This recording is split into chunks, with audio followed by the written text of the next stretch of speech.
今日呢一架咧，亦都係我2025年咧相當期待啊！呢架排第2啦嚇，因為佢嗰個後懸掛咧一段好長嘅時間我都唔明。所以你話頭碌車甩唔甩到尾？甩到嘅，呢架係明顯嘅例子嚟嘅。有冇一間車廠佢整咗你出嚟，20-30年之後架車都係咁做，都係差唔多啫。喂，即係嗰啲係非常之好嘢嚟㗎。係啱啊，啱啊，啱啊！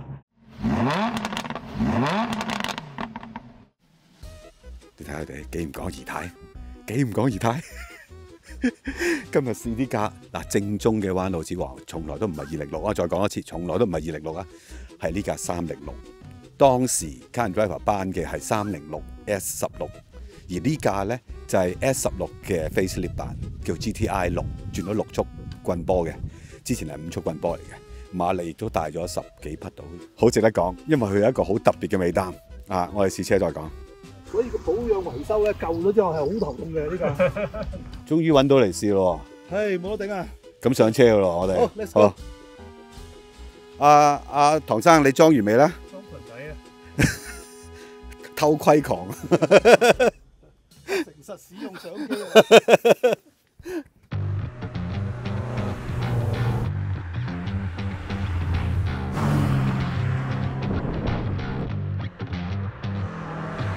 龍 Sir， 你今日好精神啊！係啊，我見你頭先拍緊嘢車跟車嘅時候，好少見你跟到咁貼噶喎。好懷念你嘅車，唔係第一次揸噶啦。我20幾年前揸過一次嘅，真係好開心。我琴晚都有少少越接近啊，好似有啲期望。當然之前係揸過噶啦，咁但係可能就係同佢鼎鼎大名有關係。係啊，係。另外一個原因就係今時今日再要揾到呢架306，已經好難好難。呢架仲要係香港車添。20幾年都喺香港，大部分咧都係仲要整緊啊，好多嘢仲未解決到啊，啲零件嘅問題啊，特別係車廂嘅膠件啊，咁就唯有晾住喺度慢慢揾啦。咁但係呢架狀況係算係好好嘅，當然都有啲改動啦，但係都依然試到嗰個尾懸掛嗰種感覺。係啊，即係我最擔心就係嗰個 Rear Axle 咁嘅年份嘅車咧，好多都已經係有問題，有問題你就可以搞佢咧，好似雞肋咁，都唔知搞唔搞好。係。呢架車93年出啦，咁嗰陣時咧高性能版係叫 S16嘅，大概150幾匹啦，呢架167匹，就係 GTI 6，就係後期 facelift 咗個版本嚟嘅。當其時車廠咧係成個 folder 嘅 press 資料咧係寄過去 Car and Driver office 嘅一個盒嚟嘅，咁我就攞住一張尾懸掛上喺度左望右望，哇！呢碌棍咧點解有幾碌嘅咧？但係跟住佢又話佢係 torsion 邊啊，但係又有 spring 嘅喎，睇嚟睇去都睇唔明。當然我唔會明啦，直至到識咗你之後，你解釋俾我聽，原來咁嘅。嗱，倒不如而家就等阿龍 Sir 詳細啲講俾大家聽。其實呢套尾懸掛嘅精妙同缺點喺邊度？今次呢堂咧係輕心少少嚇。係啦，我記得上一次拍呢個 Subaru Forester 嘅時候咧，我話呢一架全時4驅 Hybrid 咧係我2025年最期待要試一架車。咁當事人噓我啦，喂，講真啊，其實真係事實嚟嘅，因為點解咧？因為我唔明佢點樣做到呢一樣嘢啊嘛嚇。今日呢一架咧，亦都係我2025年咧相當期待啊！呢架排第2啦嚇，因為佢嗰個後懸掛咧一段好長嘅時間我都唔明，後來咧先至完全明白嘅。有人話佢係彎路之王啦，冇咁誇張啊。總之佢係好彎啦。個好彎嘅原因咧，都係因為佢嗰個後軸啦，有呢個被動轉向功能啦。要講呢件事咧，古仔好長。如果你睇真啲，佢嗰個結構咧。佢有2條打橫紅色嘅扭力彈簧，左邊嗰條彈簧咧個 mounting point 就喺右邊啦嚇，右邊嗰個就掹咗喺左邊啦。車喐嘅時候咧就扭嗰條扭力桿咧就係彈弓嚟嘅。1930幾年嗰啲福士甲蟲嘅頭懸掛咧就係咁做噶啦。咁所以呢個咧其實係承接住啊喺好耐之前咧歐洲人造車嘅一個歷史嘅 heritage 嚟嘅。佢個好處係咩咧？慳地方。同埋咧，唔依靠個車身嗰個剛性，即係個力量來自個底盤，佢唔壓定嘅。架車咁細，車變咗好大嘅。咁呢個就係扭力彈簧嘅優點啦。但係咧，唔係咁簡單嘅。你仲見到中間有條黃色嘅管咧，其實嗰條黃色嘅管咧，中間再藏多一條個功能咧，就係要嚟做 anti-roll bar 嘅扭力彈簧嘅。咁嗰條 anti-roll bar 咧，就係穿住左右2支搖臂啦。嗰2支搖臂咧，齊上齊落，咁個中間嗰條 anti-roll bar 就唔做嘢啦。跟住如果 roll 嘅話，一上一落咧 anti-roll bar 就發揮功能啦。咁所以咧，你嗰兩條搖臂咧，其實係同嗰條管咧係生嘅，識得喐嘅。嗱，問題就嚟啦。當兩件嘢係生嘅，要識得喐咧，我就要管住佢嗰個動作，唔可以俾佢周圍走啊嘛。因此咧，又有咩貝士啤令啊，好多古靈精怪嘅零件。管上高咧係用幾嚿軟膠咧嚇，係同個車身連住。咁當佢轉彎嘅時候咧，成條管啊嚇，成個 rear axle 咧西歪咗，有個 toe change， 就有一個被動嘅轉向。咁呢個被動嘅轉向咧，令到呢啲頭轆嘅 hatchback 咧，過往轉彎過分推頭得以改善啦。甚至乎你可以調校嗰嚿膠嘅軟硬咧，可以得到你嗰個轉向嘅靈活性啊。咁所以有咗呢樣嘢，啲人咧就覺得哇，原來頭轆車咧係好好玩嘅。舊咗之後咧，嗰幾嚿輔助轉向、被動轉向嘅膠咧就要換啦。咁嗰啲小事啊，人工同埋零件都平嘅。但係如果搖臂同嗰條 tube 啊，如果裏邊都係散咗嘅話咧，你就要成條 rear axle 攞來去 rebuild 咧，咁嗰個工錢就好貴。所以呢啲車本身就唔係貴車，舊咗之後大家都唔想去面對一個咁複雜嘅 rear axle 嘅 rebuild， 咁所以到咁上下咪冇人 keep 呢啲車咯。亦都成為佢咁稀有嘅原因。咁但係咧，佢呢一個咁樣嘅 idea， 大家都覺得係好嘅，頭轆車個車尾識揈係好嘅。咁後來咧就有啲人攞咗呢個 idea， 但係用一啲好平嘅 approach 去做，就係而家非常之流行嘅 torsion beam。咁 torsion beam 咪成條 beam嘣一聲衝壓出嚟啊！咁然之後看埋佢轉彎嘅時候咧，個所有嘅搖臂咧都係可以藉住個 torsion beam 嘅扭動咧，可以得到互相上下嘅喐動。咁亦都可以有一個被動轉向，但係成個成本咧係非常低，亦都唔需要再擔心要 rebuild 嗰個搖臂同嗰條 tube 之間嗰個 bearing 啦。咁所以大家車迷咧，會聽過咩叫獨立懸掛系統啦，亦都聽過咩叫非獨立懸掛系統啦。但係有一個好特別嘅名嘅，就叫做半獨立懸掛系統，就係有呢一個咁有趣嘅。兩條搖臂中間有一個好粗嘅 anti-roll bar， 咁然之後一路發展成而家嘅 torsion beam， 咁大家咧就叫呢一類咧就叫做半獨立懸掛系統啦。佢精妙還精妙啦，嗰個結構啊，甚至乎歷史啊，都好多好有趣味嚇。係。但係我覺得最有趣味嘅地方係咩咧？喂，啲歐洲人之後示範俾你睇咧，喂，好彎係唔需要硬嘅喎，係啊，好舒服喎。係啊，咁我記得當年揀去彎路之王咧，其中一個原因就係呢個啦。喂，佢唔係好似 Golf， 譬如 VR6、GTI 啲係 set 到硬一硬，我哋就係中意佢又有圓又做得到嘢，即係剛柔並濟啊！我哋成日都講啦，南歐車廠對避震嘅理解唔係德國嗰種嘅理解嚟㗎嘛，呢個就係充分嘅典範嚟㗎啦。所以呢架車你行嗰啲咩英國 B road 啊，爛啲嘅路啊，你咪照行咯，你咪照踩咯，佢真係唔驚㗎。就算係今日已經老化咗啦，都依然係其實幾舒服㗎，係多咗啲聲啫，係多咗零件聲啫啊！即係我最擔心嗰個 rear axle 都未壞，係啦，非常之好呢架，係啦。頭先我跟住你嘅時候，你揈佢喎，係咁。係啊，因為佢唔同揸尾轆車啊，可以 power slide 啊。呢架車咧嗰個被動轉向咧係靠離心力推個車身，但係你個車轆咧就唔跟個車身，就同佢咧有一個位移，嗰個位移咧就產生一個 toe change 轉彎噶嘛。咁所以咧你做好晒 out in out 啊，拉到個彎自己直啊，跟住去到彎中篤油係冇用嘅。你一定要想辦法俾啲離心力佢啊，咁啊都最簡單啦，你啊開快啲啦，或者係將個彎扭窄啲啦，彎中一佢啦，夠離心力咧，佢就會幫你。係，所以咧你加軚嘅時候咧，你隨時準備換軚㗎，有心理準備。係啊，因為大家如果喺網上面有機會睇過，就係306呢套尾擔咧，係可以做到 lift off oversteering 嘅，即係你就係揈佢。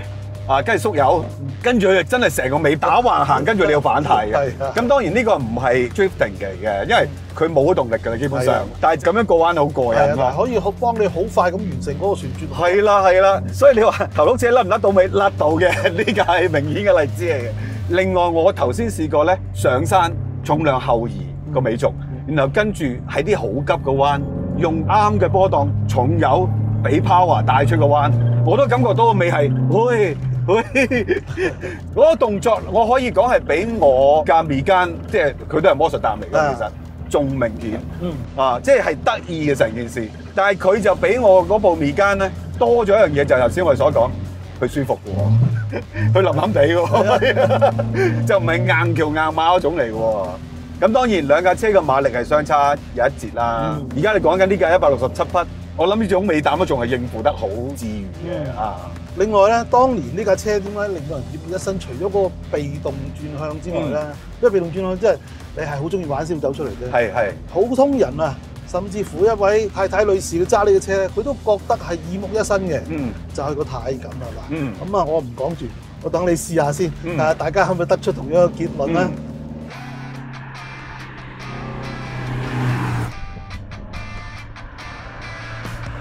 我當年第一次揸呢個車咧，又喺大帽山，所以印象好深刻。可惜我當年揸呢架車嘅時候唔喺大帽山，我真係應該體驗得更加深。今日再揸咧，我先唔講引擎，就講翻頭先你講個軚感先，係好軚感嘅呢架車。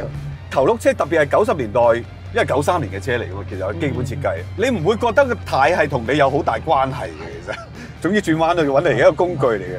但係306 S16好，呢架 GTI 又好，哇個軚真係有啲好特別。總之，俾你個感覺係唔似頭轆車嘅喎。係啊，即係當時我識個朋友㗎嘛，佢真係要問我點個感覺，我都唔知點形容。我淨係話：哎呀，點解唐太越扭越有嘅，扭極都有嘅？點解？其實我當時咁講嘅意思就係話，我哋大部分嘅軚，尤其是頭轆車咧，扭下佢突然間會變㗎嘛。係啊，佢就係由頭到尾都冇變，都係咁線性，都係咁成比例啊嘛，好有趣。仲有個助力都係嘅喎。即係你始終都有啲 camber 嘅改變啊，或者係你會因應咁而個助力會有少少唔同嘅感覺噶嘛。佢又一路都好穩定嘅喎。即係所以點解話306 S16或者係 GTI 咁得人中意就係除咗個尾膽古靈精怪，個軚感亦都真係咪算頭轆車裏邊好新嘅嘢咧？係冇錯。其實我哋而家間車廠都識㗎啦。佢就係用一個基本上佢冇乜 camber 嘅。個 caster 都唔大嘅3-4度嘅啫，但係用一個好大嘅 SAI， 我查過係10度半。哇！咁然之後咧就用一個 negative 嘅 scrub radius， 呢樣嘢咧係比較少嘅做法嚟嘅，即係話咧嗰個轉向軸心一路嗰個形延線咧係出咗個轆外邊啊，成個感覺咧唔會話冇軚感，但係個軚感又唔會令到你搶軚，係令到你好穩定，而且嗰個感覺咧嗰個線性全程都能夠保持。係。而家間車廠都學到佢啦，所以我哋有時介紹呢啲舊車咧，你講到天花龍鳳，跟住俾個年輕人開一開，咦，差唔多啫係嘛？我架差唔多係咯。喂，大佬差唔多，我哋好似都講過類似嘅嘢啦，就係如果有某一間車廠佢整咗你哋出嚟，20-30年之後架車都係咁做，都係差唔多啫。喂，即係嗰啲係非常之好嘢嚟㗎。係啱啊。不過除咗尾膽轉向引人入勝嘅就係副引擎。呢副引擎2000cc 160幾匹，扭力差唔多去到190幾，差唔多200牛頓米嘅。其實扭力好大嘅，同埋係好甜美嘅呢副引擎。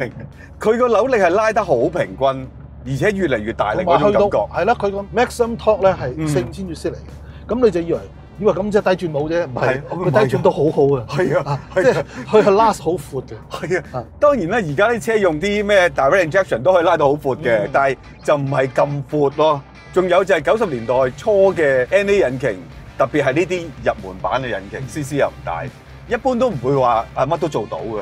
佢喺當年係似係乜都做到，佢低轉又得，我中段踩上去又有力喎，尾轉。高轉，哇！又有啲衝刺感喎，咁奇怪呢副計，會唔會係同佢某啲設計係有啲關係咧？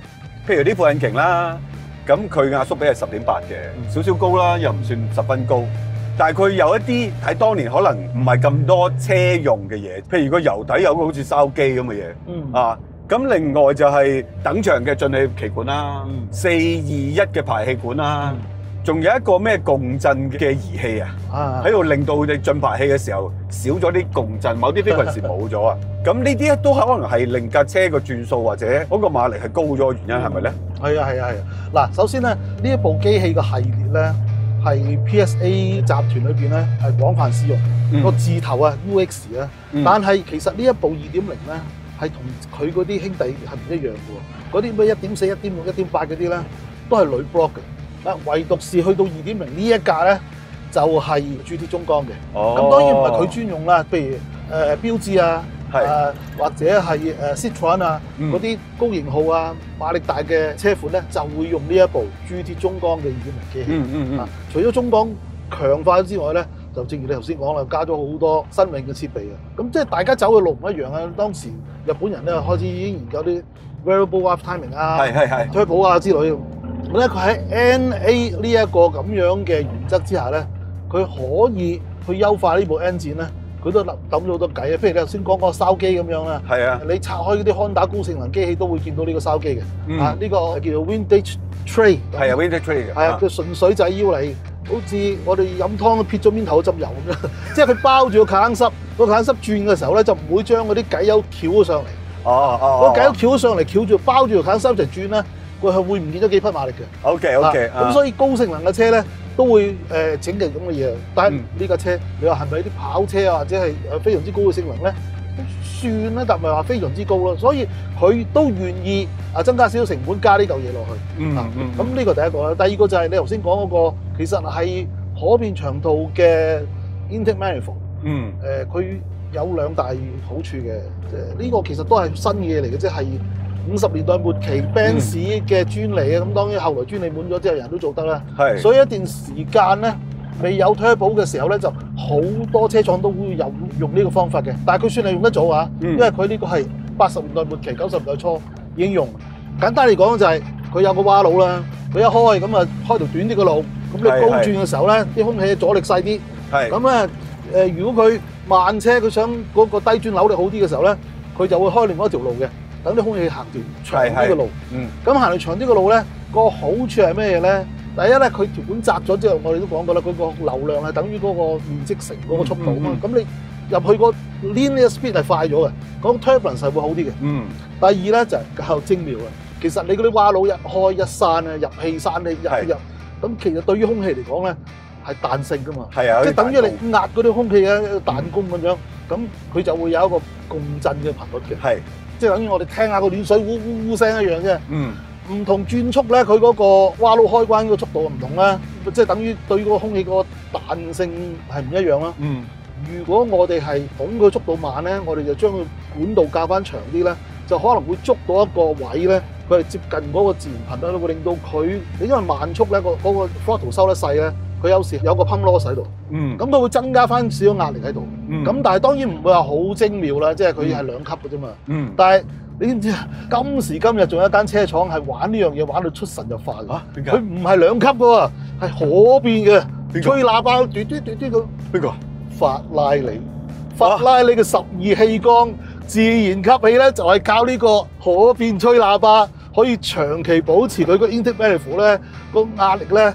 係冇噴攞實冇turbo咧，我壓力都係正壓咁上下嘅。咁呢個就當然係另外一件事啦。咁但係我哋講翻呢一架咧，用2級啦。當時係喺未有 turbo 嘅年代咧，好盛行嘅，係幫到手嘅。即係起碼喺中低轉同埋高轉嗰個表現咧，都係令到佢個均勻性係好好多。其實都好奇怪嗬，即係當其時已經有 variable timing 嗰啲嘢㗎啦嘛。咁佢就唔用。或者未到時候用啦，可能佢專利可能未到咯，hold 住啦。咁佢計嗰條數，唔好搞咁多嘢啦。你嘅專利最多咪10年，10年之後公開我先。係後期有用啦，到時攞嚟用都唔使成本啊嘛。咁所以呢個係幾純粹嘅 NA 引擎嚟嘅。個 tune up 亦都係純粹嘅喺啲細微位度點樣可以將個馬力再推大啲。去到167匹其實都幾高嘅喺當年。當然大家更加關心嘅係佢扭力。因為咁大扭力2000cc 咧，係一個數字係機制一細微嘅。仲有佢個紅區轉數去到7300喎，你又唔好話佢低轉喎。咁就係用啲最基本又有效嘅方法咧，就唔需要加好多機關啊，就可以做到中段扭力強，高轉就上到7000轉就可以做到咁樣。係，如果想體驗好舊式純 NA 嘅感覺咧，呢一部係一個經典嚟嘅，我覺得啊。又或者用另一個角度去講，喺用家嘅角度，佢個好處就係頭先我哋所講啦，佢個 power band 係好闊嘅，即係你幾時用個 engine 好似唔使唞氣咁。仲有一個 point 就係佢始終而家呢個6速波箱係用咗 close ratio 一波好長氣啦，正常。但係2、3、4波真係好近啊！我見2、3波係唔夠1000轉就跌得好少。我諗如果俾我行街，即係平時喺市區用咧，我會跳個波嚟轉。係有機會都得嘅，其實。因為我 IS 咧，我成日都係咁樣嘅4轉6嘅，因為佢密得滯後邊嗰度。係，咁所以亦都令到你覺得你每一次踩油嘅時候，就算我懶得轉波，都唔會有一種怠慢嘅感覺。係啊，即係你係懶轉波或者 miss 咗個 timing 咧，你可以踩翻起佢嘅。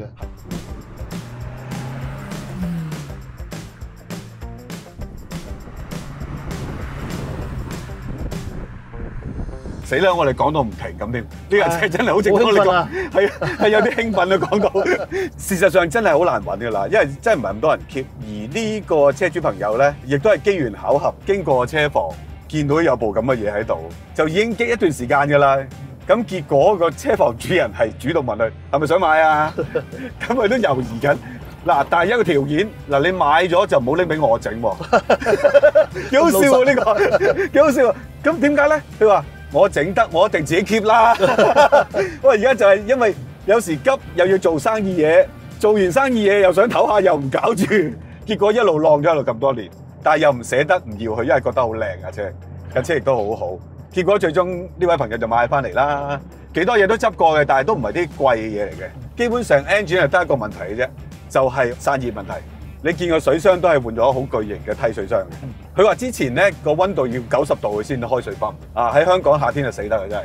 咁佢就試過水箱係爆過2次嘅，仲要係膠水箱嚟，咁所以就會爆咗。而家就改善咗啦，已經。其他都係啲杯士嗰啲咯，但係佢話唔係好貴咯啲嘢。唔貴嘅前提係你要自己花時間去揾咯。不過喺英國都好多人玩呢隻車喎。而家少咗好多。少咗啦。係啊，好多都冇 keep 啦已經。啊，所以係好少啦已經。香港可能真係得10架以內嘅而家，行得街嘅可能得5架啫，好少好少。嗱，我哋背靠祖國有呢個神龍富康，係有偉大嘅淘寶啊，可以搏下手，應該得係啦。所以可能呢一架要修復，可能喺大陸容易揾到多啲嘅。呢位朋友唯一擔心嘅就係呢啲膠件啦，因為呢啲膠件真係好難揾到啦已經。我諗國內都未必有啊。但係國內啲標呢啲咁樣嘅標台咧係好叻嘅。咁亦都有方法嘅，拆出嚟底下加固，跟住面就同你做翻個熱塑面，你睇唔出嘅新嘅一樣。我驚佢拆出嚟散晒。不過真係點講都好啦，即係我未試之前係興奮嘅，我覺得啊，終於可以重遇彎路之王啦。咁你亦都再次引證呢個彎路之王有冇寫得大得滯？咁啱香港有好多山路，係即係你同樣底盤嘅神龍富康喺國內，你睇翻。國內嘅傳媒啊，或者國內嘅消費者嘅反應都話：哦，呢架車啊，操控挺好的，即係咁多啦。係，因為冇呢啲咁嘅彎路俾佢劈。係啦。我琴晚咧仲喺 YouTube 揾翻當年呢部306同320i 喺澳門。哇！犀利啊，李萬琪啊。係啦，成個 Kia Race 我睇晒。咁當然係精彩，李萬琪係做得好好，好勁，即係佢守得好好。咁後邊嗰架已經行到冇晒胎，甩住尾咁都要過嚟，比賽咁樣，係啦，即係好精彩嘅成個賽事。咁但係唔好咁簡單歸納話306贏咗320i，根本係2個卡式嘅賽事嚟嘅，同埋澳門變數咁大，咁多級嘅賽事一齊跑，只係集中睇下李萬琪點樣守嗰個國際車手。你就當係一個好精彩嘅表演賽。係啦，係精彩嘅。咁事實上306賽車都係叻嘅。佢喺 Asian Touring Car Championship 都贏過3年嘅，即係連續3年都贏咗冠軍嘅。BTCC 亦都贏咗 Production Class 嘅冠軍嘅。咁所以306唔係齋係一架行街嘅跑車嚟嘅，都可以跑嘅。所以唔知點解，就可能就係因為咁咧。阿車主話咧，佢而家揸翻呢架車出嚟咧，好多人對佢都係咁樣嘅。啲識車人都會好正嘢喎，正嘢喎。即係你睇佢個頭轆嗰幾何，同埋後邊對於拖順邊嗰個啟示。個影響力咧，一路到而家，就算你嘅車無論你電動也好、汽油也好、hybrid 也好咧，其實呢啲都係影響個車身工程啊、操控啊嗰樣嘢啊嘛。所以佢嗰個江湖地位，甚至乎喺個汽車發展史裏邊咧，係佔有一個席位。我覺得咧喺頭轆車嘅里程裏邊咧、歷史裏邊咧，特別係標誌個 contribution 好大嘅。佢做出嚟嘅頭轆車係幾多部都幾精彩嘅啊！可能就係因為咁嘅原因，佢個江湖地位，我哋唔講，可能大家唔知嘅。唔好諗住揾啊！呢部車你揾唔到啊市場。咁所以值得試，值得再回味。點解你又試之前興奮，我又試之前興奮，就係咁解啦。好啦，我哋今日試呢部彎路之王就到此為止啦。記住啊，唔係206係306啊！係啊，呢架先至係。呢架先至係啊，馬步係完全唔一樣㗎。206嗰架係假假地㗎。如果中意我哋嘅影片啊，記得 subscribe 我 YouTube channel 啦，仲有 Facebook、IG， comment、like、share， 仲有會員啦，嗬。係啦，歡迎加入啦。好啦，多謝晒，拜拜。